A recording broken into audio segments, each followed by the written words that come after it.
name the kind of man your sister wants, and she'll snatch him up. Don't forget to bring your maiden hats, and she'll match him up. Go on. Dolly Levi, that's right, Mrs. Dolly Levi, born Gallagher.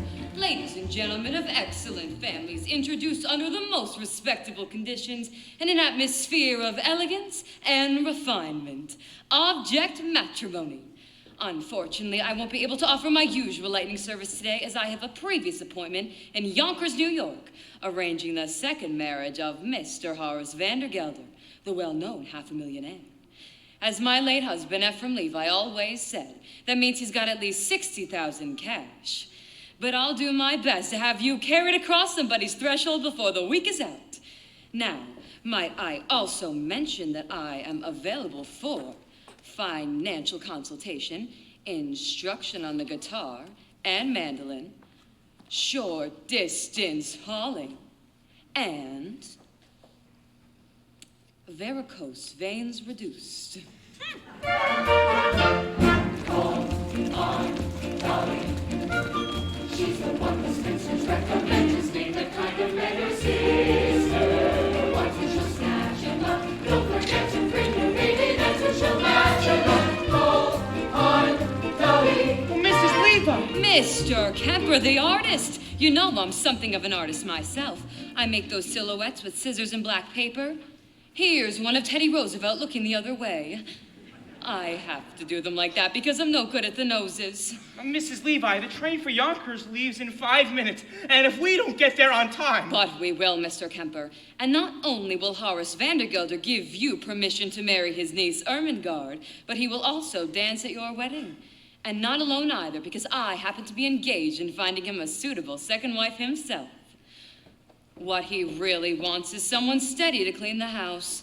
As my late husband, Ephraim Levi, always said, marriage is a bribe to make the housekeeper think she's a householder. Oh, I know all about it, Mrs. Levi. Half New York says he's going to propose to Mrs.Irene Malloy this very afternoon. Which is exactly why I'm on my way to Yonkers this morning, Mr. Kemper, and can take on your case and knock off 4 lovebirds with 1 stone, or whatever I'll throw, I'll see. And... well, what do you think of that?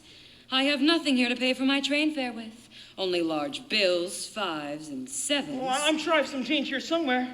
Oh, I just hope this isn't a wild goose chase, Mrs. Levi. And speaking of poultry, I am also available for fresh Jersey eggs, surgical corsets reboned, pierced ears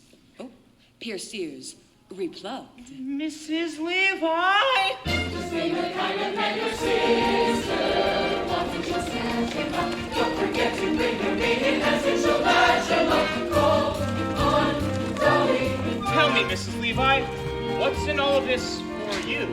A living Mr. Kemper. Some people paint, some sew. I meddle. I have always been a woman who arranges things for the pleasure and the profit it derives. I have always been a woman who arranges things like furniture and daffodils and lives. When a man with a timid tongue meets a girl with a diffident air, why should the tortured creatures beat around the bush when heaven knows Mother Nature always needs a little push? I put my hand in here, I put my hand in there, and a girl over 6'3" meets a man who comes up to her ear. Surely it's obvious she'll never be seduced till some kind soul condescends to give her beau a little boost. I put my hand in there, I put my hand in here.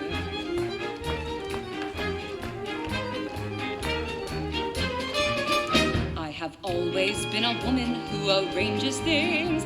It's my duty to assist the Lord above. I have always been a woman who arranges things like luncheon parties, poker games and love. My aplomb at cosmetic art turned a frump to a trump lady fair. She had a countenance a little bit like Scrooge, but oh, today you would swear the Lord himself applied the rouge. I put my hand in here.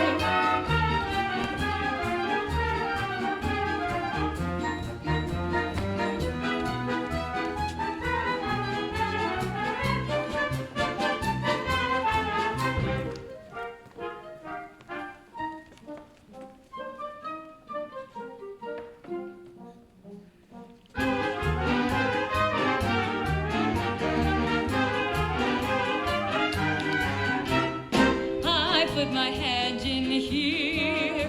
I twist a little, stir a little, hem a little, purr a little, shave a little, mold a little. Some poor chap gets sold a little. When I use my fist a little, some young bride gets kissed a little. Pressure with the thumb, the matrimony comes when I put my hand in there. Mrs. Levi! I know, Mr. Kemper, the train to Yonkers is ready to leave. Go buy our tickets, order lunch, get a window seat, and I'll meet you on board. Ephraim Levi, I'm going to get married again. I'm gonna marry Horace Vandergelder for his money and send it out circulating among the people like rainwater, the way you taught me. And I want a sign, sometime today, that you approve.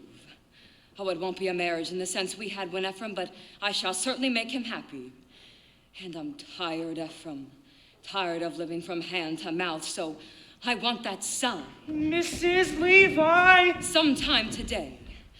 Don't you worry, Mr. Kemper. We'll make the train, you'll get to Yonkers, you'll marry Ermengarde. Just leave everything to me. For when my little pinky wiggles, some young maiden gets the giggles. Then I make my knuckles active. He says she's so attractive. Then I move my index digit and they both begin to fidget. Then I clench my palm, the preacher reads a psalm when I put my hand in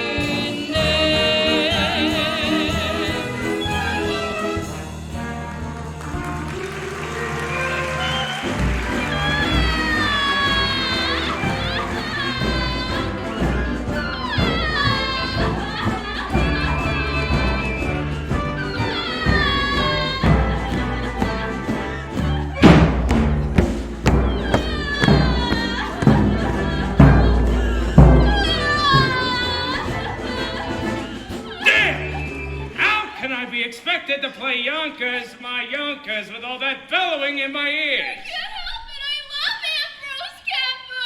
And I say you don't. But I do. No, you don't. Leave love to me, Ermengarde. I'll tell you when you're in it and when you're not. And right now, you're not. Yeah. No, you're not. Oh, now here, take this. I had a talk with that artist of yours. Yes, I did. He's a fool, and you're too young to be in love with anybody. I'm not too young. I'm 17, and another year I'll be an old maid. Well, I forbid it. That'll be an old maid, Ermengarde, and I'll cut you off without a cent. And don't cry in front of the store. I can't help it. I'm unhappy. Then by thunder, you'll go and weep a while in New York where it won't be noticed. Now go upstairs and start packing your trunk. And don't get any tears on the lock. It was just oiled. Cornelius, Barnaby. You knocked Mr. Vandergelder? Yes, I did. I've got news for you both. I'm going to New York this afternoon to march in the 14th Street Association Parade. And when I return, you're going to have a mistress. Oh, but I'm too young, Mr. Vandergelder. Not yours, hell and damnation, mine. I mean, I'm getting married again. And in honor of that occasion, I've decided to promote you, Cornelius, to chief clerk. And what am I now, Mr. Vandergelder? You're an impertinent fool, that's what you are, and I'm promoting you from impertinent fool to chief clerk. Any more questions? Yes. What? Does the chief clerk get one evening off a week? Oh, so that's how you thank me for your promotion, is it? No, sir. You'll attend to the store as usual. Now get back to work. And don't forget to put the lid on the sheep dip. Evenings off. Marrying artists. Foolishness. 99% of people in this world are fools. And the rest of us are in great danger of contamination. Why, even I was once young, which was foolish, and got married, which was foolish, and was poor, which was more foolish than anything else. Then my wife passed away, which was foolish of her, and I grew older, which was sensible of me, and became rich, friendless, and mean, which in Yonkers is about as far as you can get. Oh, I know what you're thinking. Why should a man of such great sense do anything as foolish as getting married again? Well, the answer is this house without a woman would be an empty shell, and pretty dirty, too. It takes a woman, all powdered and pink, to joyously clean out the drain in the sink. And it takes an angel with long golden lashes and soft-wristed fingers for dumping the ashes. Yes, it takes a woman, a dainty woman, a sweetheart, a mistress, a wife. Oh, yes, it takes a woman, a fragile woman, to bring you the sweet things in life. The fair young maiden who's constantly there for washing and bluing and shoeing the mare. And it takes a female for setting the table and weaning the Guernsey and cleaning the stable. Yes, it takes a woman, a dainty woman, a sweetheart, a mistress, a wife. Oh, yes, it takes a woman, a fragile woman, to bring you the sweet things in life. And so she'll work until infinity. 3 cheers for femininity. Rah, rah, rah, rah, rah, F-E-M-I-T-Y. Femity? Get out of here!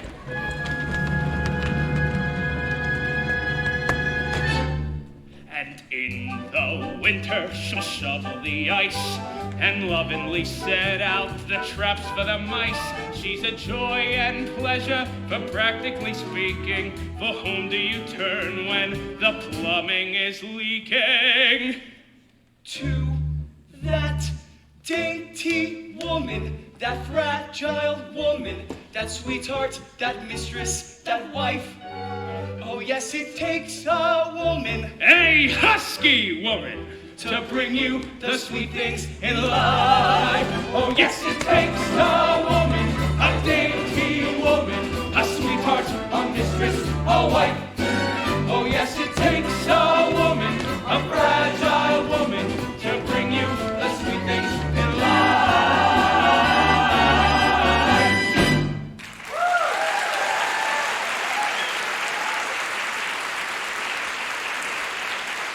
All right, out of here, all of you.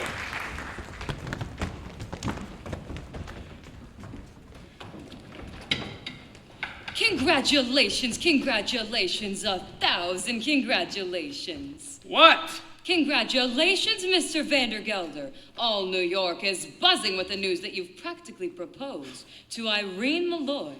The streets are lined with eligible young ladies prostrate with grief.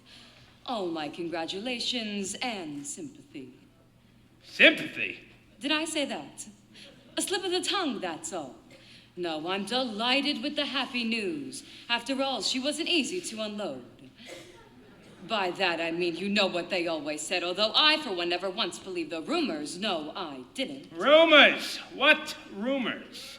Nothing to get upset about, Mr. Vandergelder. I mean, according to all known facts, her husband passed on quite naturally.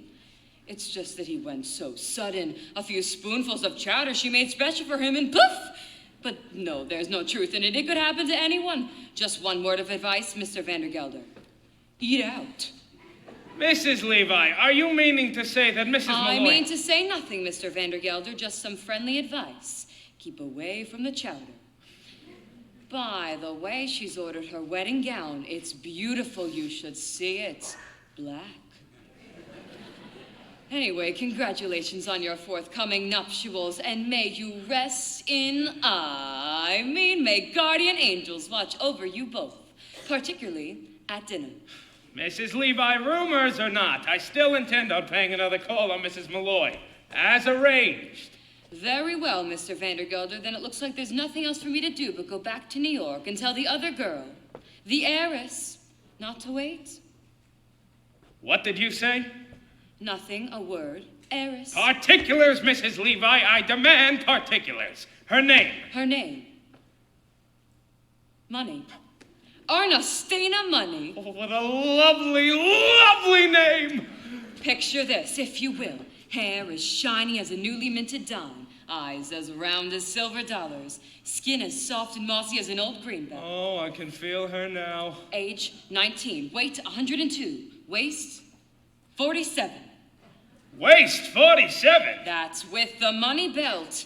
Now, I could have it arranged for you to meet this Ernestina this very afternoon. Well, I ain't got time, Mrs. Levi. I gotta bring my niece, Ermengarde, to New York till she forgets about a certain Ambrose Kemper. I could do that for you, Mr. Vandergelder. I know just how to handle such things. Then I'm marching in the 14th Street Parade. What a coincidence. Guess who's been chosen to ride on the main float? The spirit of 14th Street, Miss Money. Her mother was a cash, you know. All right, Mrs. Levi, I'll meet this Miss Money of yours, but only after I pay another call on Mrs. Malloy first. Oh, what races you make me run, Mr. Vandergelder. Very well, I'll meet you outside of Mrs. Malloy's hat shop at 2:30, as usual. One more question, Mrs. Levi. Suppose I don't like Mrs. Malloy and I don't like this Miss Money woman neither. Well, then I have one more name on my list, a name I know as well as my own, but let's not get into that now. It'll all come up by itself in good time. Don't you worry about it. Oh, but wait till you see Ernestina, Horace. A vision, a dream. It takes a woman, all powdered and pink, to joyously clean out the drain in the sink. And it takes an angel with long golden lashes and soft resin fingers for dumping the ashes. Takes a woman.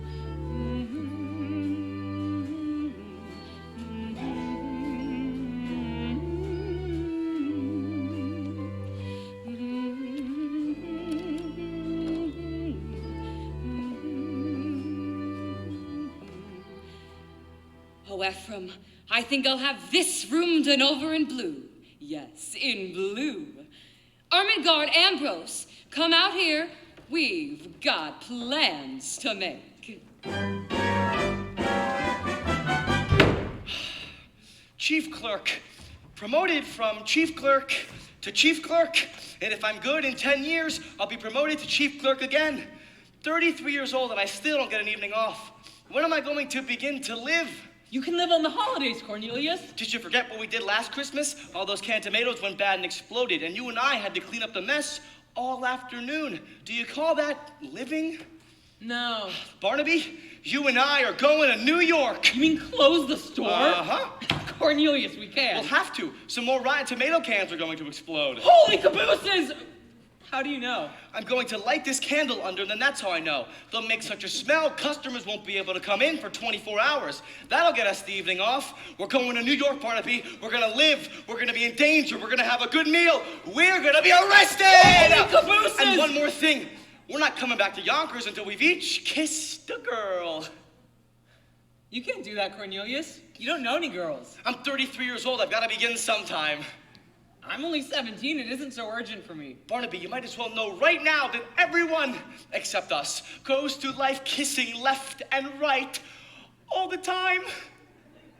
Well, thanks for telling me. I'd often wondered. New York, Barnaby, elevated trains.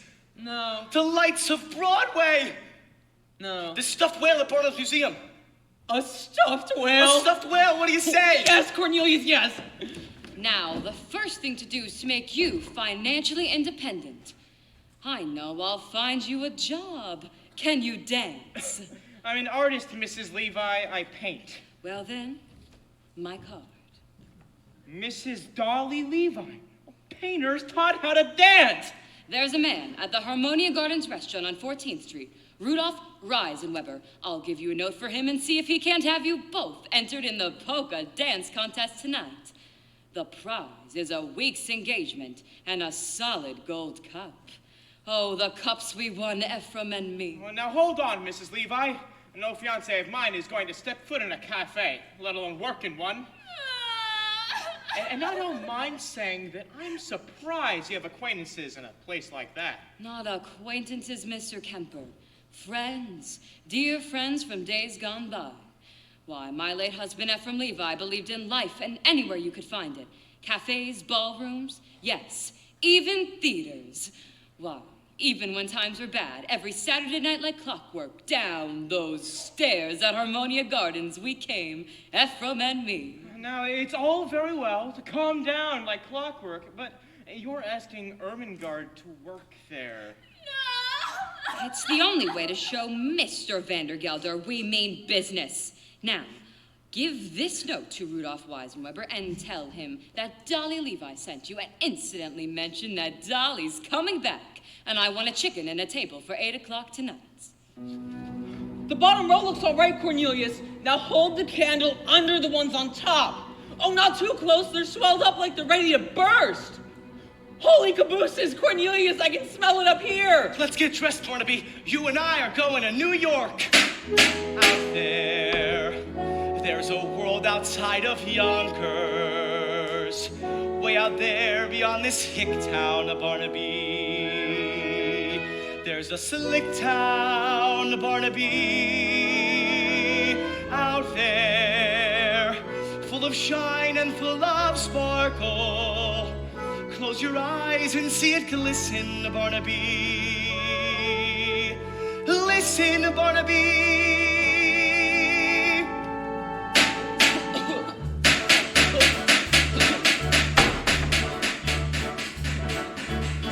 Put on your Sunday clothes, there's lots of worlds out there.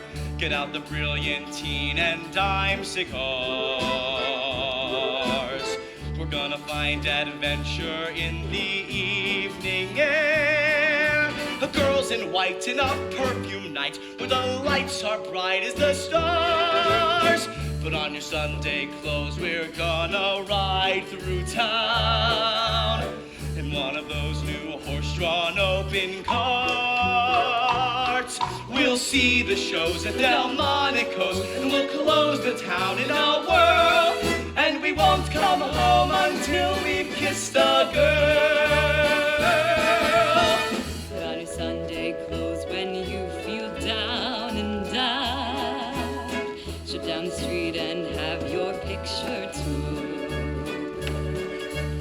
Just like a dream, your spirit seemed to turn about. That Sunday shine is a certain sign that you feel as fine as you love. Beneath your parasol, the world is all a smile that makes you feel brand new down to your toes. Get out your feathers, your patent leathers, your beads and buckles and bows, for there's no blue Monday in your Sunday clothes. New York, Barnaby, elevated trains, the lights of Broadway, the snow whale at Barnum's Museum. Let's go!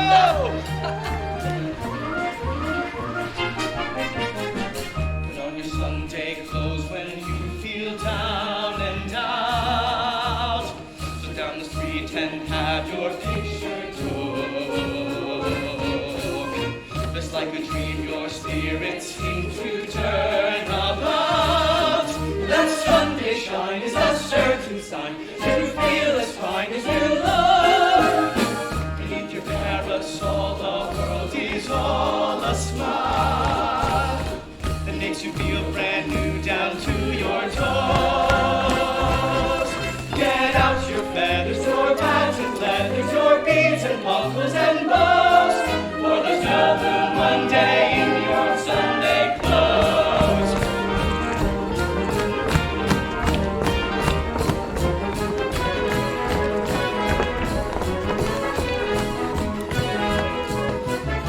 Beneath your bowler grin, the world's a sinful song.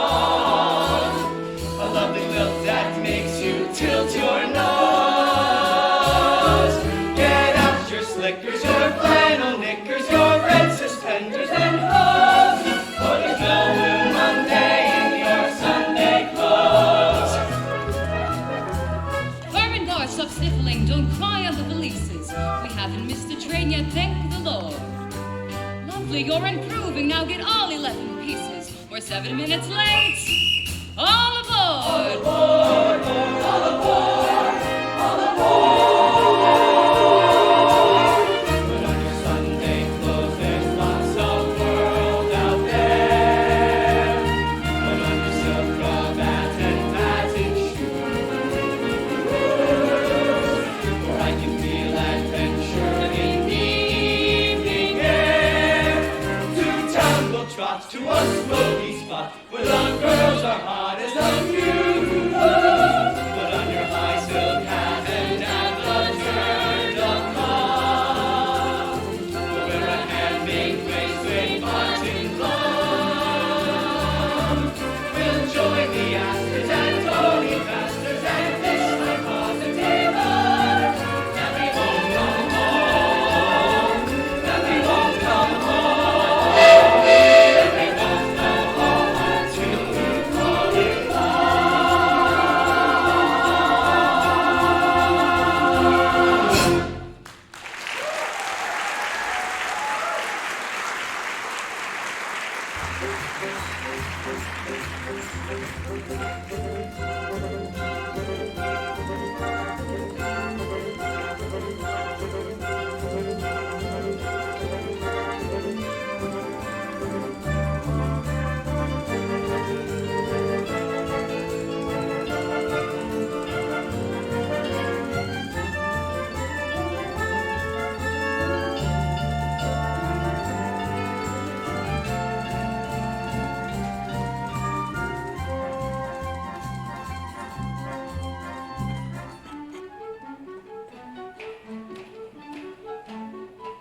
Oh dear, oh my. 10 o'clock and Mrs. Malloy's not here yet. It's all because of that impending marriage, I tell you. Oh, what marriage? Oh, I thought you knew! Oh, why, the marriage Mrs. Levi is arranging between Mr. Horace Vandergelder, the well-known Yonkers, half a millionaire, and my employer and friend, Mrs.Irene Malloy. Although if you ask me, he'll never take the place of her late husband, Mr. Peter Malloy. May he rest in peace wherever he is, I'm not sure. He was a caution, you know.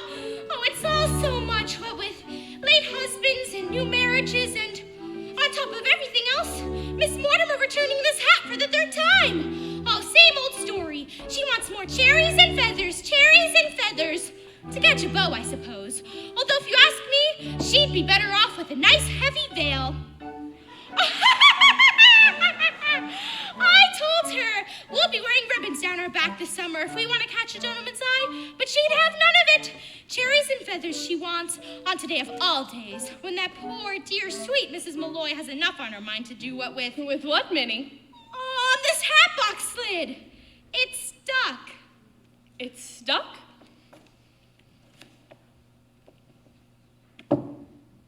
There. Phew.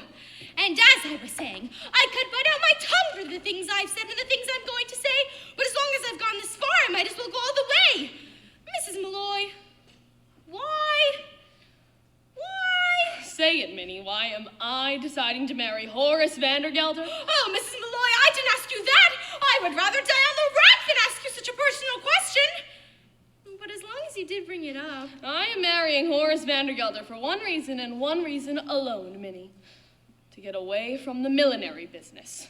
I hate hats. Oh, Mrs. Malloy! And I can no longer stand being suspected of being a wicked woman with nothing to show for it. Oh, Mrs. Malloy! Oh, don't protest, Minnie. All millineresses are suspected of being wicked women. That's why I can't go to restaurants or balls or theaters. It's all the proof they'd need. Take my word for it, Minnie. Either I marry Horace Vandergelder or I break out of this place like a fire engine. Oh, Miss Mortimer again? Oh, Miss Mortimer, I'll take care of it. No, Minnie. You leave it be. You can make another hat for Miss Mortimer if you'd like. I'll be wearing this one myself. Oh, Mrs. Malloy, you can't. You're a widow and that hat. That's provocative, that's what. Is it, Minnie? Well, who knows who may walk into the shop today, and provocative may be just what I want to be. Oh, Mrs. Malloy!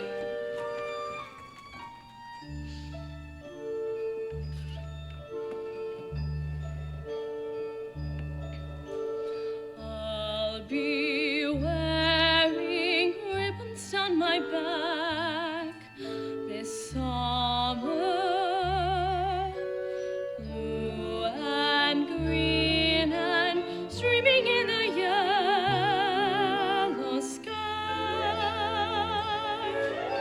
So if someone special comes my way this summer, he might notice me passing by, and so I'll try to make it easier to find me in the stillness of July, because a breeze might stir a rainbow up behind me that might happen to catch the gentleman's eye, and he might smile and take me by the hand this summer,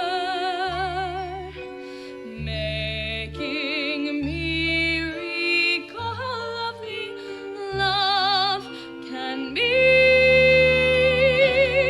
And so I will proudly wear ribbons down my back, shining in my hair, that he might notice me.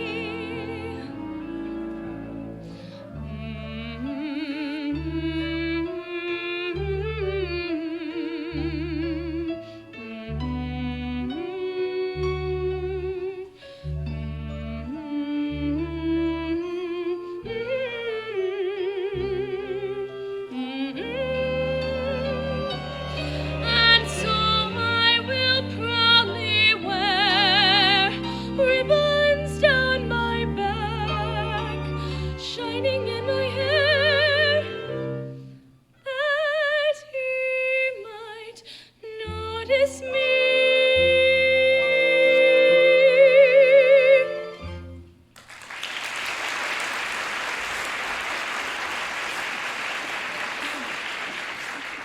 Mrs. Malloy, wild horses can't make me ask this next question I'm about to ask, but I'm going to ask it anyhow. Do you love Horace Vandergelder? Oh, no, Minnie, I don't.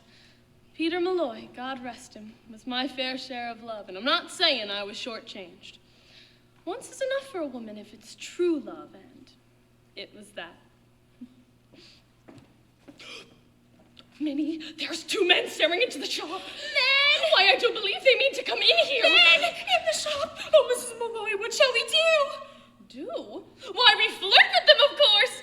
I'll give you the short one. Oh, Mrs. Malloy, and you with all that talk about love. Love enough I've had, Minnie. It's a bit of an adventure I could do with now. We'll get them all heated up and then drop them cold. It'll be good practice for married life.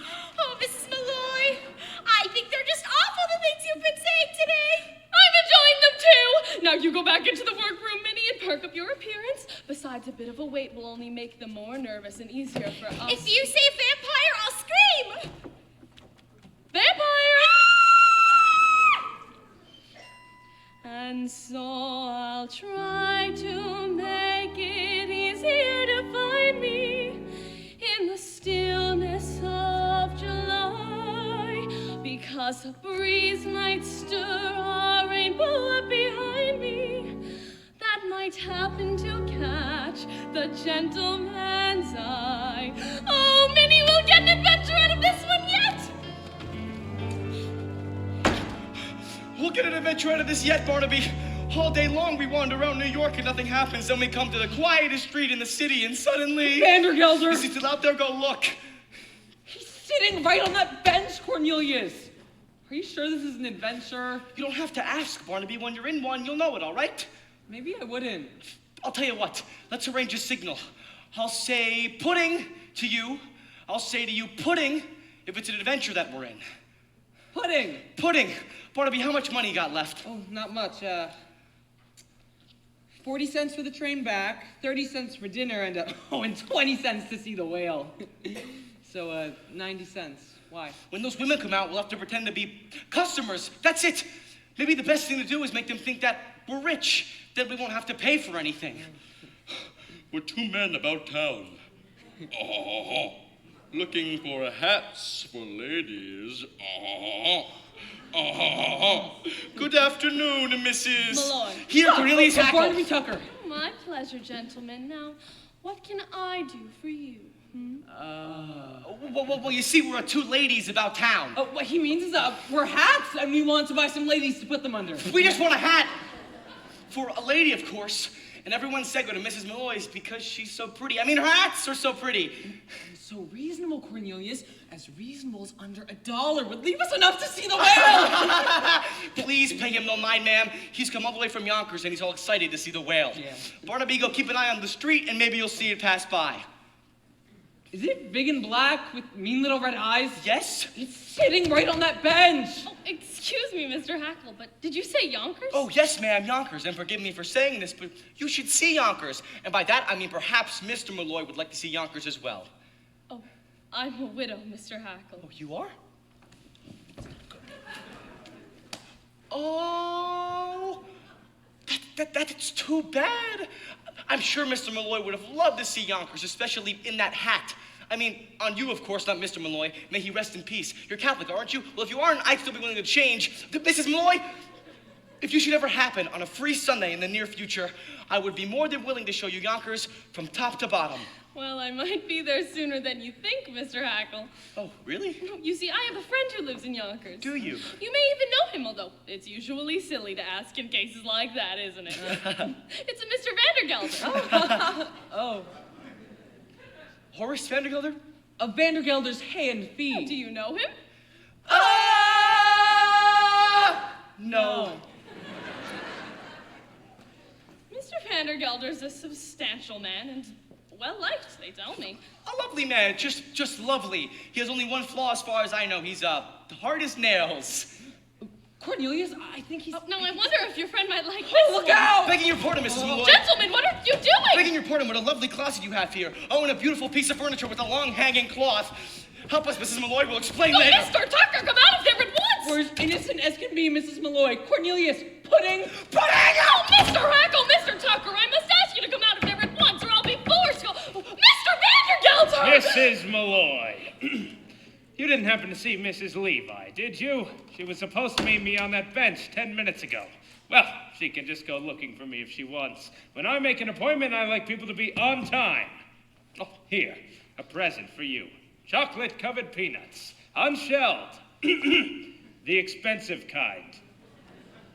You weren't talking with two men, were you? Men? Men, Mr. Vandergelder! What would men be doing in a ladies' hat shop? Well, let me take you back into my workroom. I am so anxious for you to see it. Well, I saw it last week. So you did. Well, Mr. Vandergelder, what's new in the hay and feed business? I hear you have 3 friends, all of them hard as nails. I mean... What on earth are you talking about? Yonkers! I hear it's a beautiful city. Oh, and who's been telling you about Yonkers, may I ask? Nobody, a friend. What friend? Well, you see, he... He? A customer, Mr. Vandergelder.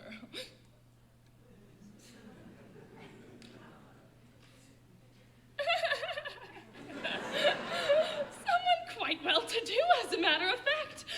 You may even know him, although it's usually silly to ask in cases like that, isn't it? It's a Mr. Hackl. Hackl! Ow! Oh, wow! Did you say Hackl? Why, yes. Well, it's just he's my chief clerk, that's all, Mrs. Malloy, and I demand an explanation. And I'm going to give it to you. Why shouldn't you know Cornelius Hackl? Why, everybody in New York knows Cornelius Hackl. He's here at the opera in all the fashionable homes. He's at the Harmonia Gardens restaurant 3 times a week. Impossible. He's only got $146, and I keep it in my own safe. Mr. Vandergelder, you're killing me. He's one of the Hackls. They built the canal. What canal? The Panama. The Panama. Both. Well, it ain't the same man. Who took the horses out of Jenny Lynn's carriage and pulled her through the streets? Who dressed up as a waiter at the 5th Avenue Hotel and dropped an oyster down Mrs. Astor's? Oh, I can't say it. But it was Cornelius. Why, he's the playboy of New York. Now, Irene, don't deny it. I can tell you were as taken with him as everybody else. Oh, excuse me. Oh, of course. Dolly, I've only met the man once, really. Dolly, Thank you.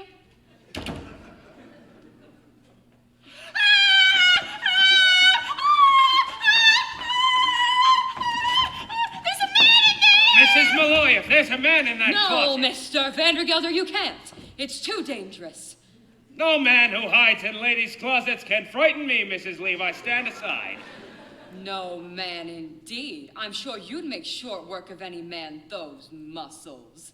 I can see them right now, rippling back and forth under your coat. Ripple, ripple, ripple, back and forth, ripple, ripple, ripple. Mrs. Levi, will you stand aside? Stand indeed. That's exactly what the court will want to hear when you're arrested for entering this closet without a search warrant. I mean, what do you stand for if you don't stand for the law of this great land? I know what I stand for.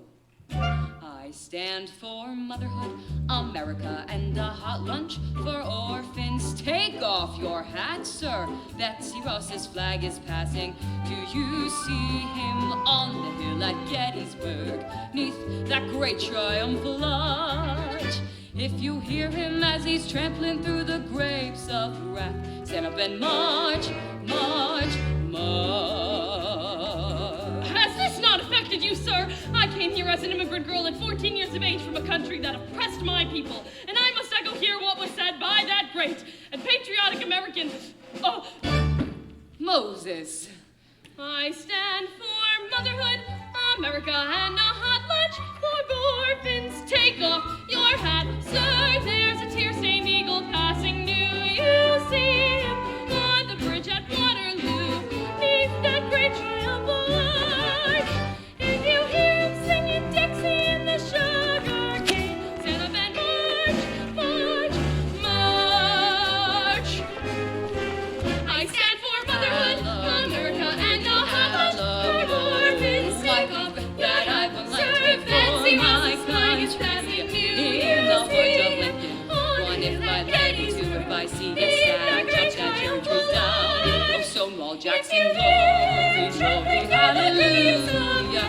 Sit up and march, march, 87 years ago. march, march, To form a more perfect union. march, march. Damn the torpedoes, full speed ahead. March, march, march.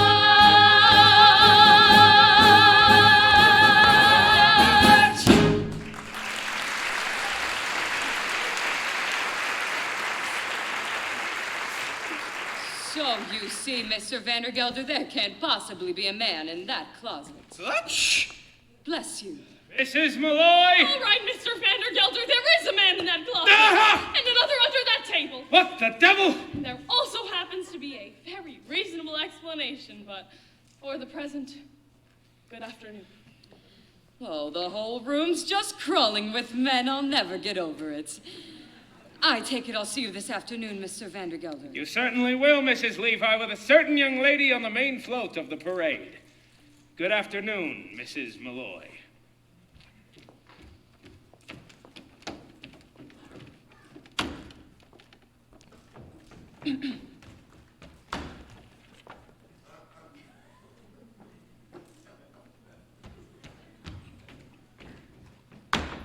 Mrs. Malloy, I can explain everything. You see, Oh, I do not wish to hear any explanations, Mr. Hackl. Please, just remove yourself and Mr. Tucker from my shop at once, or I'll be forced to call Officer Gogarty. Oh, Irene, if you ask me, calling an officer's letting them off too easy. I've been adding up the legal offenses these two have committed, and believe me, you've got grounds for at least 2 writs of non compos mentis and a garnishee. You have to show that you've tried to settle it amicably first. Have dinner with them. dinner! Is that absolutely necessary, Dolly? It's the way things are done in the law, Irene. Well, if it must be. Mr. Hackl, Mr. Tucker, you may take myself and Miss Fay to dinner. Delighted, Mrs. Malloy. No, I speak for Barnaby, too. I hear there's a very nice restaurant in the railroad station. Oh, no, Mr. Hackl. If the Harmonia Gardens is good enough for your fashionable friends, then it's good enough for us. I hear they have a lovely orchestra there, Minnie. Oh, no, we couldn't go there, Mrs. Malloy. Now, it isn't the money or anything. No, it's just the, it's the whale. It's the whale. No, it isn't the whale, Barnaby. It's the dancing. They have dancing in a place like that, exhibitions, maybe even contests. And I don't know how, and it would take me weeks, months, even years to... Mrs. Dolly Levi, 33-year-old chief clerks, taught how to dance. Huh. Mr. Hackl, give me 5 minutes of your time, and I'll have you dancing in the streets. Let's begin with lesson 7. Right foot touch, left foot touch, under, back, around, touch, back, through, around, behind. Release, release, unfurl. Oh, Mr. Hackl, when I think of all the lovely ladies who will find heaven in your arms. Let's go back to lesson 1. Put your hand on her waist and stand with her right in your left hand. And 1, 2, 3, 1, 2, 3, 1, 2, 3. Look, I'm dancing! Oh! Well, I was. Of course you were, Mr. Hackl. Take the someone whose arms you're in. Hold on to her tight and spin. And 1, 2, 3, 1, 2, 3, 1, 2, 3. Look, I'm dancing! Turn around, try floating through the air. Can't you be a little more aesthetic? Don't you think my dancing has a polish and a flair? The word I think I'd use is athletic. For my heart is about to burst. My head is about to pop. And now that I'm dancing, who cares if I ever stop? Hi, Cornelius Hackl, just dance! You're next, Mr. Tucker. Glide and step and then step and glide. And everyone stand aside.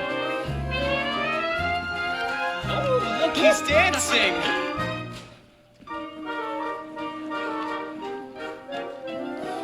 You can learn to polka if you work a week or so. Or the tango, feel the passion seething.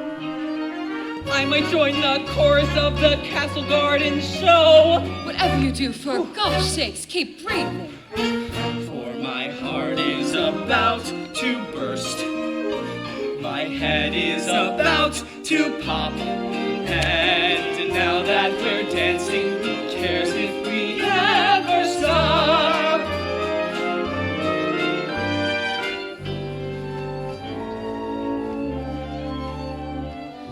When there's someone you hardly know and wish to get closer to, remember that they can be near to you while you're dancing.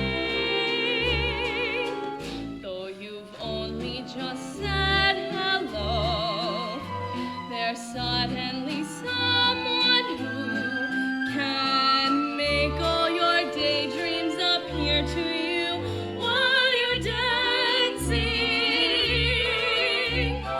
Make the music weave a spell, whirl away your worries. Things look almost twice as well when they're slightly blurry. And around you go. Your spirits will hit the top. And now that we're dancing, who cares if we ever stop? 2, 3, 1, 2, 3, 1, 2, 3, 1, 2. And now that we're dancing, who cares if we ever stop?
Well, well, look who it is, Mrs. Levi. How are you, Mrs. Levi? How are you, Mrs. Rose? The same. Pains in my back, aches down my side, stabs in my liver. I'm fine. My daughter Fanny got married, you know. Did she? A year last September. It's been a while since you've lived here, Mrs. Levi. Such a long, long time.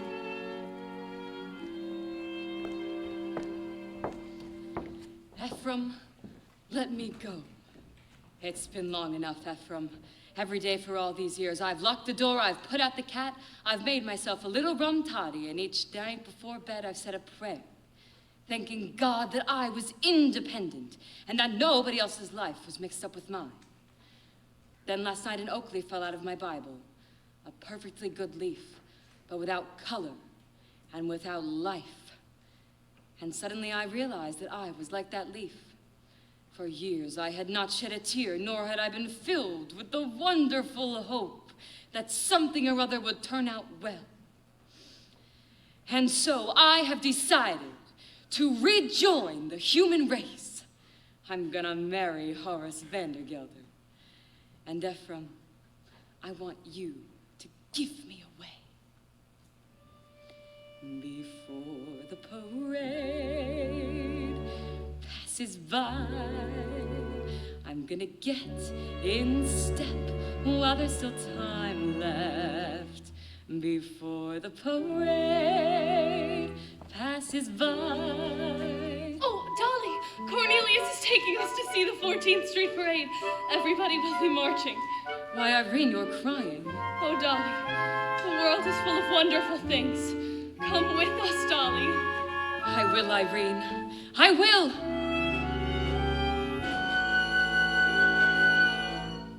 Before the parade passes by, I'm gonna go and taste Saturday's high life.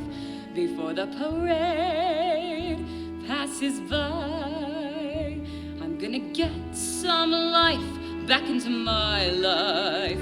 I'm ready to move out in front.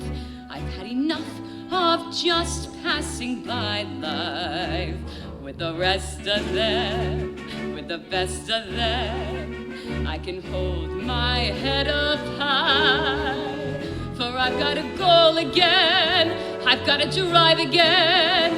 I'm gonna feel my heart coming alive again before the parade passes by. Look at that crowd up ahead, listen and hear that brass harmony growing. Look at that crowd up ahead. Pardon me if my old spirit is showing. All of those lights over there seem to be telling me where I'm going. When the whistles blow and the cymbals crash and the sparklers light the sky, I'm gonna raise the roof, I'm gonna carry on.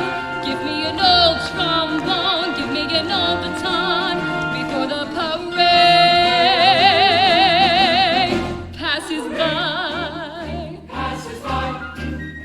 Listen and hear that brass harmony growing. When the parade passes by,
Mrs. Levi, she is beautiful, just as you said. I'm coming, Miss Money, don't you... Hey, you! Stop that pickpocket thief! I paid for this, girl! I want all the parts! Oh, Miss Money, what have they done to you? Mrs. Levi, I demand an explanation of this. Nothing to get upset about, Horace. A last-minute substitution. Miss Money had a sudden urgent business appointment at the Mint. They went a little under and she's helping out. But she'll still meet you at the Harmonia Gardens restaurant tonight. Well, that's the most expensive restaurant in the city. And it should be. What food and the fastest waiters in New York. By the way, I might be running a little late, so Miss Money will have to meet you in front of the restaurant. Oh, but wait till you see her, Horace, all in buttercup yellow with baby pink trim, singing an old tune, yes, Sweet Rosie O'Grady. You couldn't miss her if you tried. All right, Mrs. Levi, I'll still meet this Miss Money of yours, but only because I've already paid for the introduction and I want my money's worth. But from here on out, Dolly Gallagher, you are hereby discharged as my marriage broker. From now on, you're just a woman like anyone else. Ephraim, he's as good as mine. I'm gonna raise the roof, I'm gonna carry on. Give me an old trombone, give me an old baton, before the parade passes by.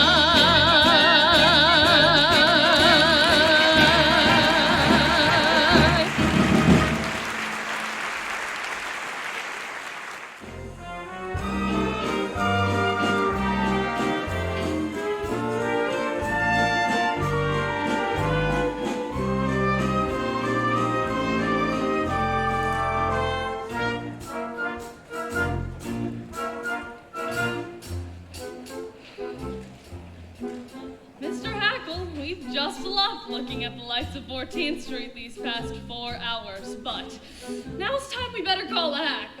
Oh, there's one, yoo-hoo! Oh, no, we couldn't do that, Mrs. Malloy. Now, it isn't the money or anything. No. It's just that, the really elegant people never take hacks. The hacks is out. They all go by streetcar. Streetcars is in. Well, by all means, then, the streetcar. Oh, just think. I've been elegant all my life and I never even knew it. Of course, if you really want to be elegant, We do! you walk.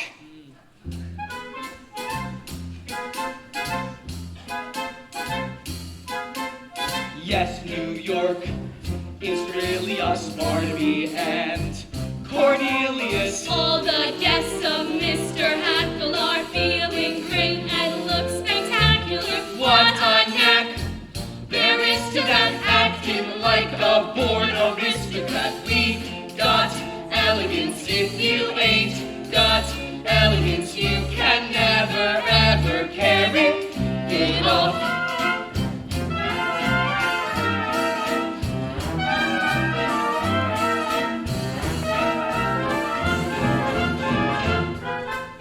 All who are well-bred agree Minnie Fay has pedigree. Exercise your wildest whims tonight. We are out with diamond gems tonight. Could they be misleading us? Silver spoons were used for feeding us. We got elegance. If you ain't got elegance, you can never ever carry it off.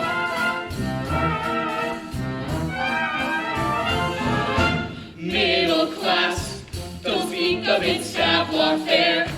We reek of it. Some were born with rags and patches, but we use dollar bills for matches. And Vanderbilt, count house to us. J.P. Morgan scrapes and bows to us. We got elegance. We were born with elegance. Have you noticed when I hold my cup, the saucer never moves? And the way I keep my pinky up indubitably proves That we got elegance. We got built in elegance and with elegance.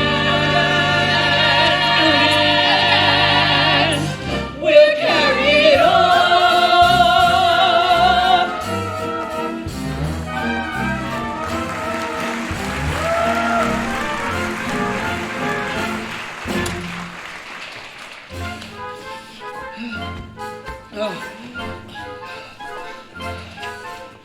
We got elegance. If you ain't got elegance, you can never, ever carry it off.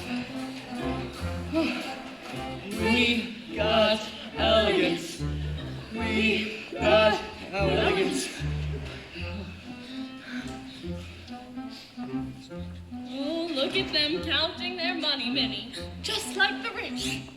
Well, gentlemen, would you like to escort us inside? Of course, Mrs. Malloy, Barnaby. Mrs. Malloy? Yes, Mr. Hackl. Mrs. Malloy, as we start Yes, inside. Mr. Hackl. As we start inside, may I put my arm around your waist? Yes, Mr. Hackl. But I must warn you, a corset is a corset.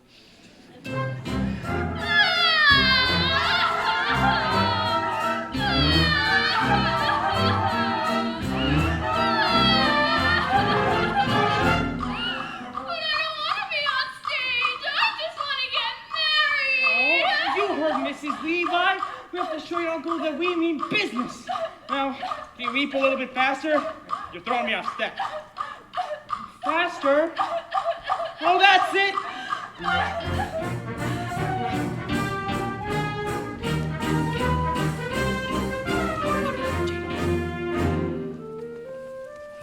Sweet Rosie O'Grady, my sweet little Rose. Oh!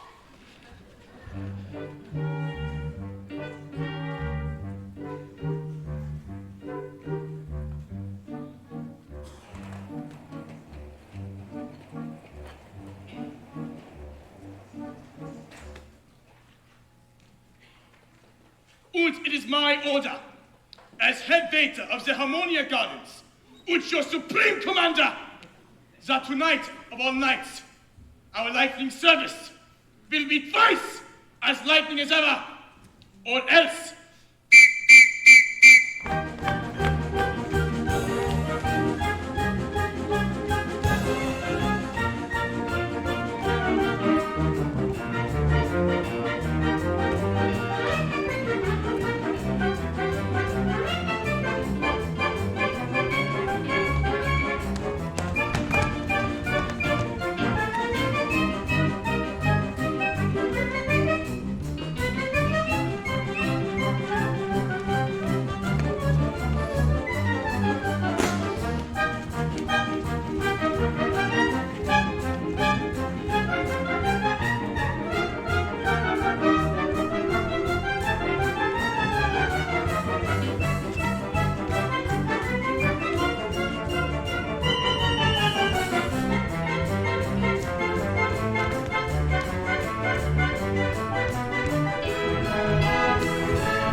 I hope that you are finding this table satisfactory.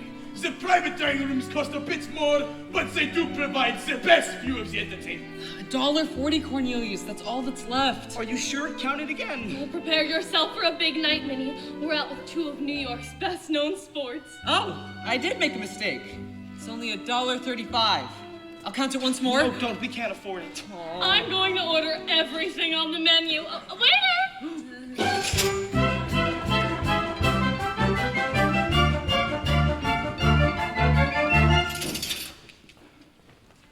I am sorry, sir, but you will have to move. This table is reserved for Mrs. Levi-Nora party. And who do you think I am? Only it's Horace Vandergelder-Erin party. She's in my party. I ain't in her. Yeah! Ah, Mr. Vandergelder, of course. It's just that Mrs. Levi didn't mention your... My personal physician. That's enough Rose, Doctor.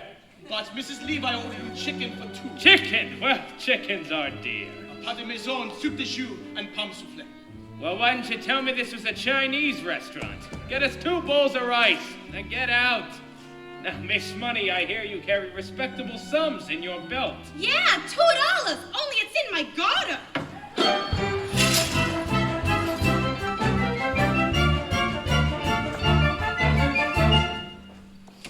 Cornelius, it's nice of you to worry about our reputation, but Minnie and I don't care who sees us tonight. Oh, now, Minnie, have you decided? Oh, I couldn't have anything at these prices. I really couldn't. Great grindstones, what a sensible girl.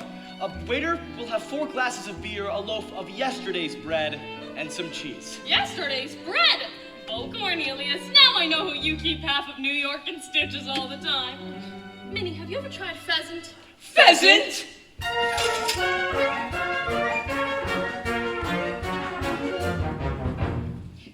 why the closed curtains? You ashamed of something? It's not that. I just felt a slight chill. Let's order us something to hold us till the rice comes. Waiter!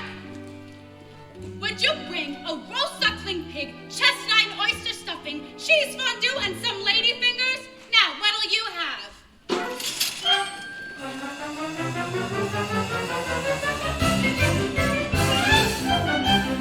Hey, big boy, what are you doing after the show?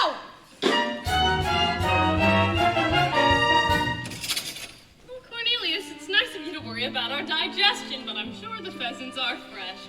We'll take 4, please, and a nice red wine. Wait a minute, no wine.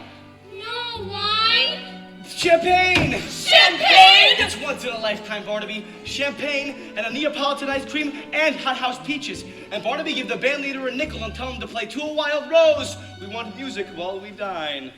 Say,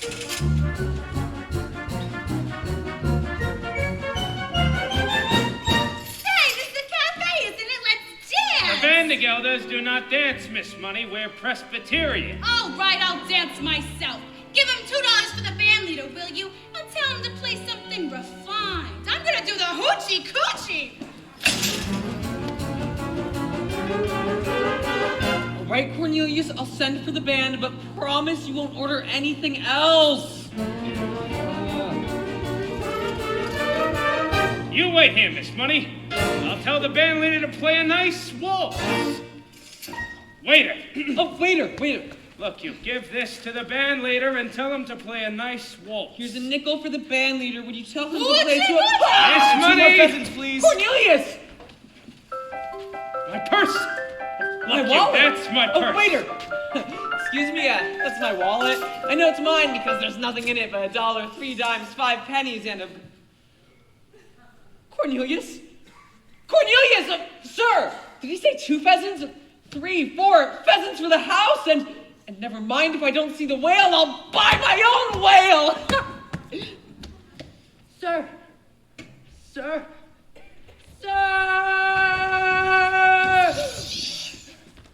What's this shouting? How many times have I told you not to shout, boy? This is the Harmonia Gardens restaurant, not one of those disgusting... Sir, she's here! The lady! What? Are you sure, boy? Like you told me, sir. 8 o'clock in the nose. I'll pulls the carriage, and now steps the lady in a red dress. It's she. Mrs. Levi, she's back! Sir, is it true? I heard someone laughing outside, and it sounded like... It is! It's Dolly! Honk! Tell the band she just stepped out of her carriage. Rudolf, is it really true? It is, yeah, after 10 years. It's just like old times again. Sir, Rudy, she's here.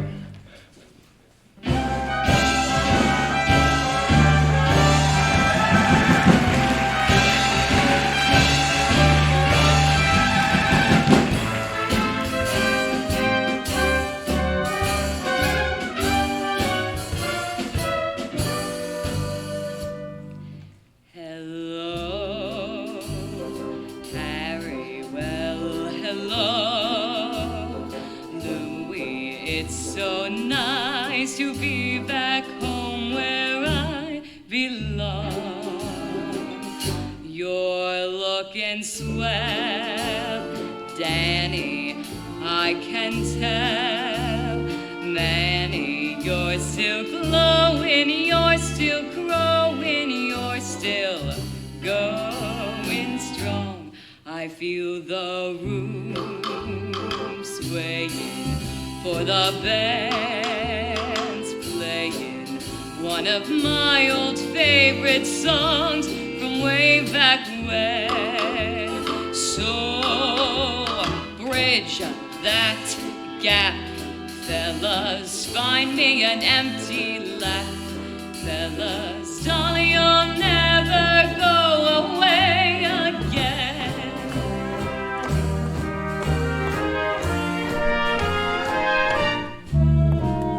Hello, Dolly. Well, hello, Dolly. It's so nice to have you back where you belong. You're looking swell, Dolly. We can tell, Dolly.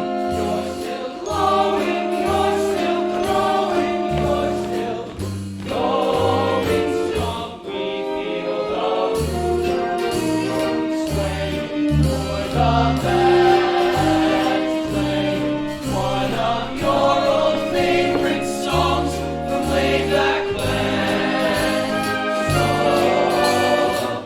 Here's my hat, fellas, I'm staying where I'm at, fellas. Promise you'll never go away again.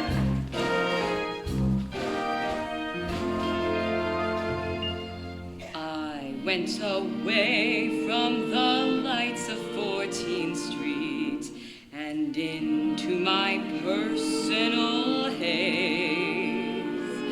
But now that I'm back in the lights of 14th Street, tomorrow will be brighter than those good old days. Those good old days. Hello, well, hello, Dolly. Well, hello. Hey, look, there's Dolly. Glad to see you, Hank. Let's thank my lucky star. Your lucky star. You're looking great, Stanley. Lose some weight, Stanley. Dolly's overjoyed and overwhelmed and overpowered. Hear the eyes tinkle, see the lights twinkle, and you still get glances from us handsome men. So Golly gee, fellas, find me a vacant knee, fellas. Dolly, you'll never go away again.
I demand an explanation of... Ernestina. Exactly. Ernestina, whom I trusted. Oh, she wanted to do the hoochie-coochie. Oh, well, she always was artistic. Now, Horace, I'm going to have our table moved right over here. There is someone in this dance competition I, in particular, want you to see.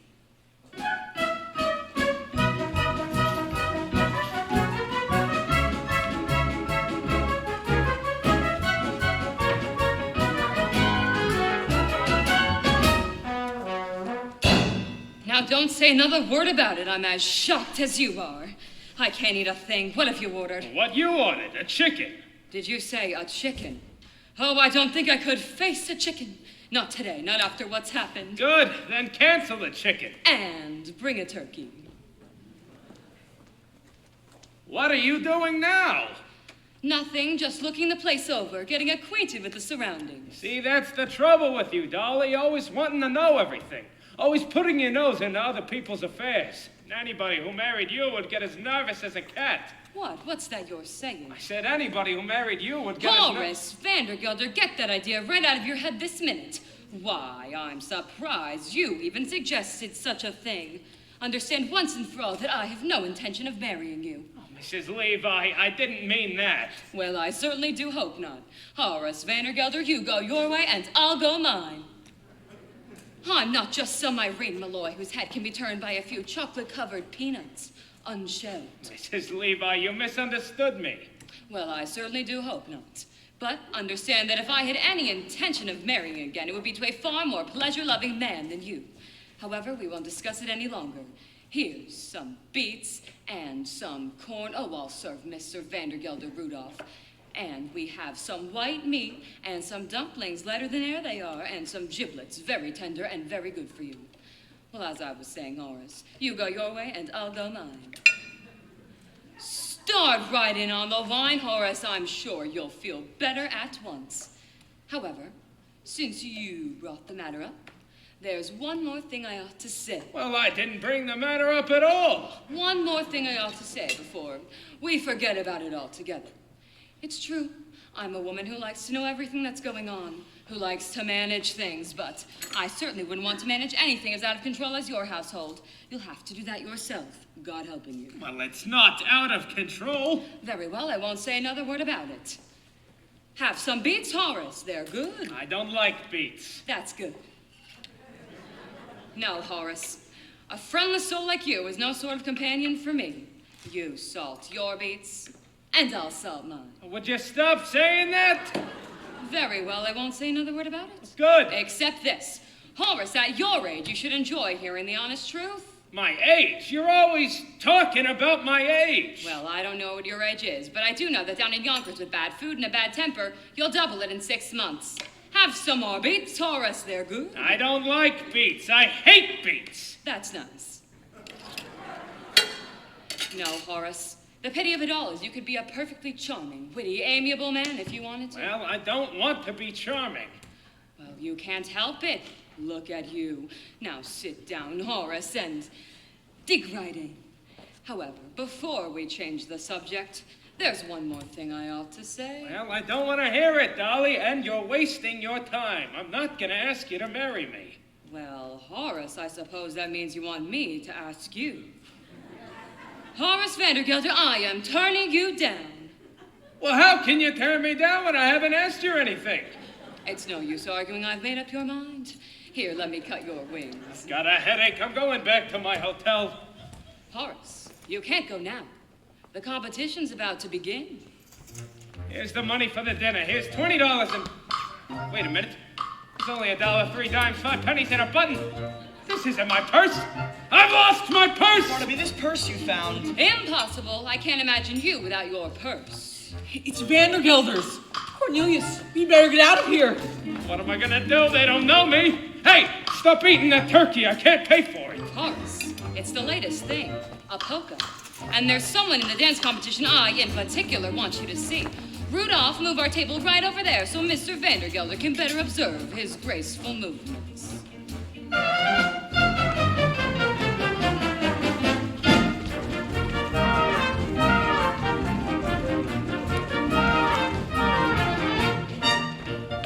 Wait a minute. That man! Isn't he wonderful? With talent like that, he's sure to win the solid gold cup. Hey, you! Hoochie coochie! It's been a simply wonderful evening, Mrs. Malloy, but we're going to have to cut it a bit, excuse me, short.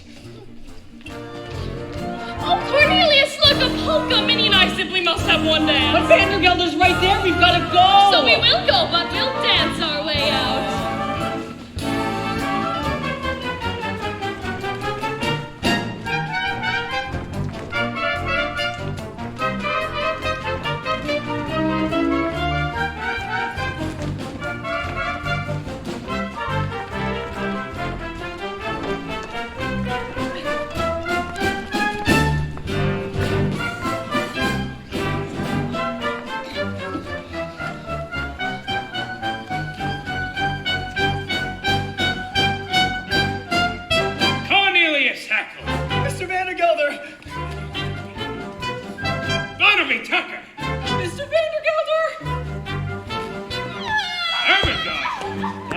This is your doing. Mr. Vandergelder, I can explain everything. I don't want your explanations. You're fired. Officer, arrest that man! Oh my goodness! Oh my goodness!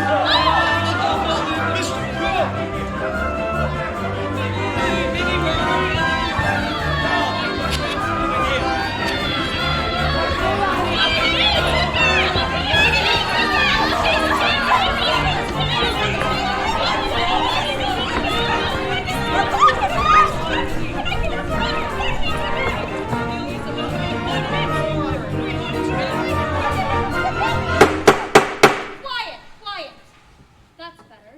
Now you're all charged with disturbing the peace, assault and battery, inciting a riot, and several other equally serious violations against the law of this city. Is there anyone here to speak on your behalf?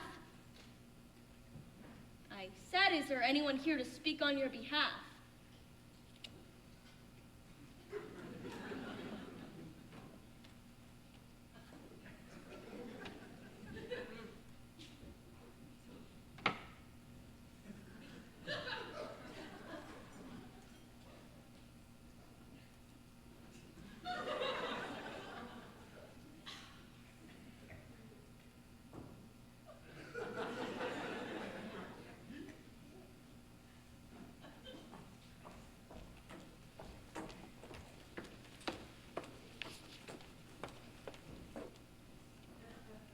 Mrs. Dolly Levi, counselor at law. Your Honor, the defense rests. What?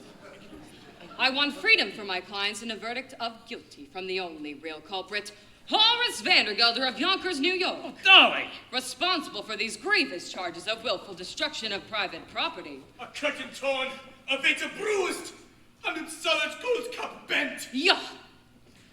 Cruelty to a poor, unfortunate minor. Would you mind repeating that, dear? Begging your pardon, Mrs. Levi, but if it pleases the court, I have something to say. Mr. Hackl, I was just about to call you. Go right ahead. Cornelius Hackl, if you dare testify against me, you'll be discharged. You've already done that, Mr. Vandergelder. Well, I'll do it again. You've done it again, too. But even if you hadn't, I'd still say what I have to say. Now, I don't know much about disturbing the peace or inciting a riot, but what I do know is that what happened to me today, which is the most important thing that can happen to a man, would have never happened if I'd obeyed your orders and stayed in Yonkers, New York. Your Honor, I am talking about none other than love. Oh! Wait. So you're saying you fell in love because you took one evening off? Oh, no, Mr. Vandergelder. I didn't fall in love with Mrs.Irene Malloy of this beautiful city in just an evening. An hour, even that's too long. What's less than a minute? A second. No, less than that. A moment. That's it. A moment. I'll go slowly so you can get it all down.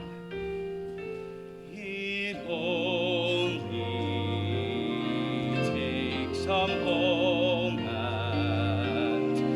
for your eyes to meet, and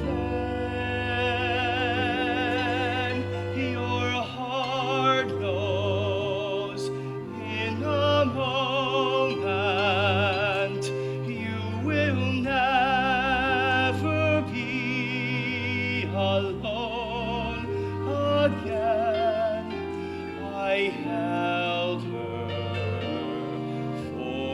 an instant, but my arms felt sure and strong.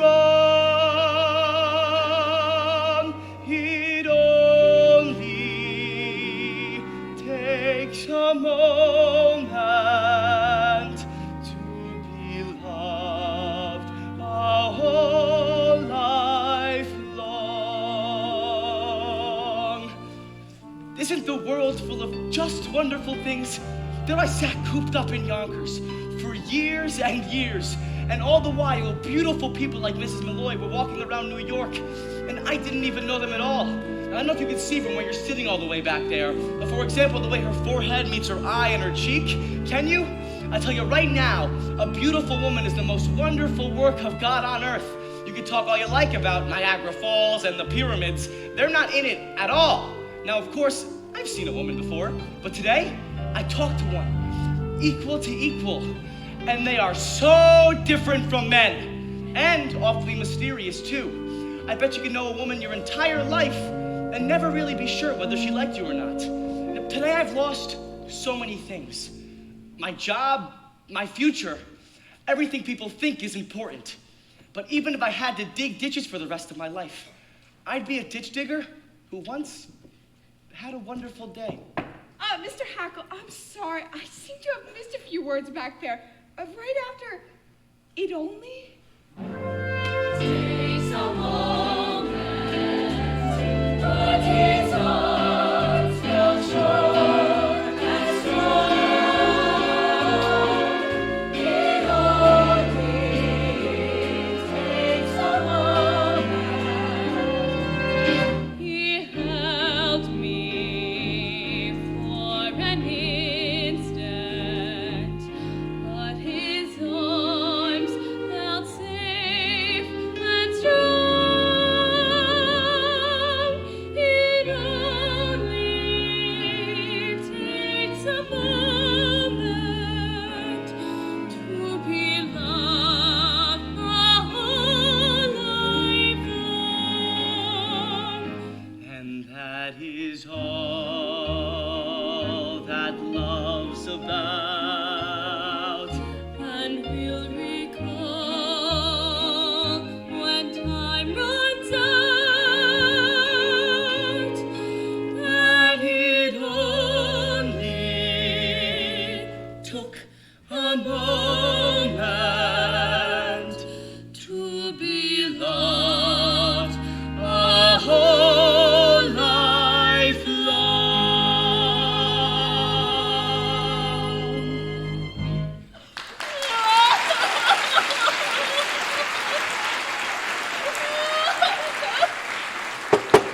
Dismissed, you're all dismissed. All except for Mr. Horace Vandergelder of Yonkers, New York. You're all dismissed. Go, be free, my children. God bless you. Go!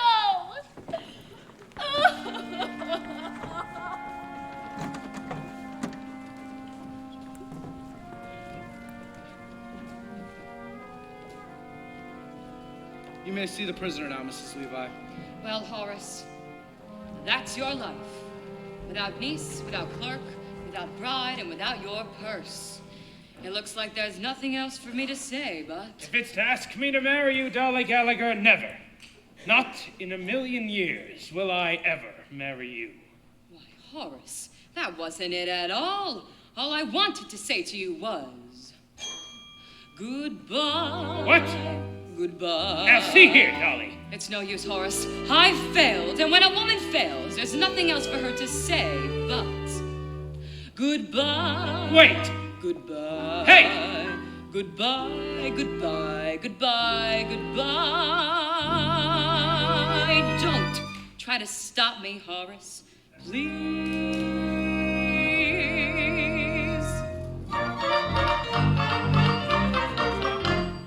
Wave your little hand and whisper so long, dearie. You ain't gonna see me anymore. But when you discover that your life is dreary, don't you come a-knocking at my door. For I'll be all dolled up and singing that song that says, you dog, I told you so. So wave your little hand and whisper so long, dear. dearie, dearie, should have said so long ago. Because you treated me so rotten and rough, I've had enough of feeling low. So wave your little hand and whisper so long, dearie, dearie, should have said so long ago. For I can hear that choo-choo calling me on to that fancy new address. Yes, I can hear that choo-choo calling me on board that Happiness Express.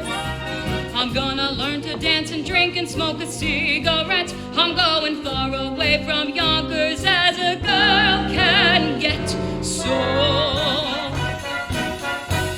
and on those cold winter nights, Horace, you can snuggle up to that cash register. It's a little lumpy, but it rings. Don't you come a knocking, I'll be all dolled up and singing that song that says, you dog, I told you so. So, Horace, you will find your life a sad old story when you see your dolly shuffle off to glory. Oh, I should have said so long ago.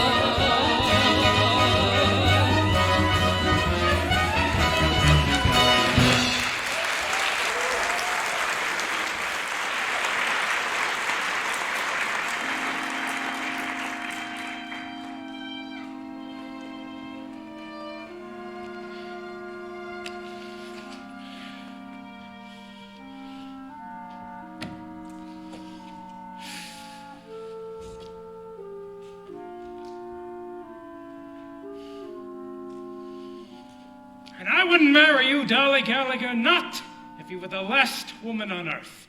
I didn't need you before, and I don't need you now. Dolly Gallagher, you go your way, and I'll go mine. No! Dolly, Dolly, Dolly. You knocked What? Mr. Vandergelder? Oh, come crawling back, is it? No, I came back for my $146.35. You see, I've decided to open up my own business. And since the only business I know is in the hay and feed, I'm opening up my own store. And Cornelius has found the perfect location for his shop, Mr. Vandergelder. Right across the street from yours. So you think you can compete with Vandergelders, do you? Well, you just try and... Ahem. Aha! Another one! Come crawling back. What do you want? My back salary for the past 4 months, $6.12. You can't do this to me, any of you. I'll go to the courts. I'll get lawyers. Horace Vandergelder, as I live and breathe, if you don't look handsome in that outfit. So few men nowadays have the courage to wear plaid. But don't let me interrupt you. You were doing something. What were you doing? Oh, just collecting Cornelius's money, $146. And 35 cents. Plus $6.12 of mine. Plus the money my mama left me, $52.48. 38. 48. All right, fine. The money's in my safe upstairs. Follow me. Money, money, money. Mr. Vandergelder's money. It's like the sun we live under. It can kill or it can cure. Mr. Vandergelder's never tired of saying that most people in this world are fools. And well, he's right, isn't he? Himself, Irene, Cornelius, myself, yes. We're all fools in danger of destroying the world in our folly. But the surest way to keep us out of harm's way is to grant us the 4 or 5 pleasures that are our right in this world. And that takes a little money. The difference between no money and a little money is enormous and can shatter the world. And the difference between a little money and an enormous amount of money is very slight, and that can shatter the world too. As my late husband, Ephraim Levi, always said, money, pardon the expression, is like manure. It's not worth a thing unless it's spread around encouraging young things to grow. Well, that's the opinion of the second Mrs. Vandergelder. Which reminds me, Ephraim, I'm ready for that sign. Well, don't just stand there. That goes upstairs. Horace Vandergelder, I found you the ideal wife. Dolly Gallagher, I don't need you to find me the ideal wife. If I want to find myself the ideal wife, I'll go right on out and I'll find her. Then I found her! And it's you, damn it! Why, Horace. I know I was a fool about Mrs. Malloy and that Miss Money woman, but forgive me, Dolly, and marry me. Horace Vandergelder, stop right there. Well, what do you mean? You know as well as I do that you're the first citizen of Yonkers, and your wife would have to be a somebody. Tell me, Horace, am I a somebody? You are. Wonderful woman. Oh, no, Horace, you're partial. No, it wouldn't be enough to load your wife with money and jewels. Insist that she be a benefactress to half the town. By the way, it's bad business letting Cornelius open a shop right across the street from you. You'd better take him in and let him be your partner. Partner? And Barnaby can have Cornelius's old job. Now see here, Dolly. Horace, that way we can all dance at Ermengarde's wedding. That does it. I'll dance at no weddings. Besides, I don't know how to. It'll take me years. All right, I'll dance. Horace, I never thought I'd hear you say a thing like that. The front room, idiot! Horace, what is going on up there? I just thought I'd have that old room done over in blue wallpaper. You see, the young fella's just opened up, and he needs a good start. And I've always felt that money, pardon the expression, is like manure. It's not worth a thing unless... Thank you, Ephraim. Hello, Dolly. Well, hello, Dolly. It's so nice to have you here where you belong. I never knew, Dolly, without you, Dolly, life was awfully flat, and more than that was awfully wrong.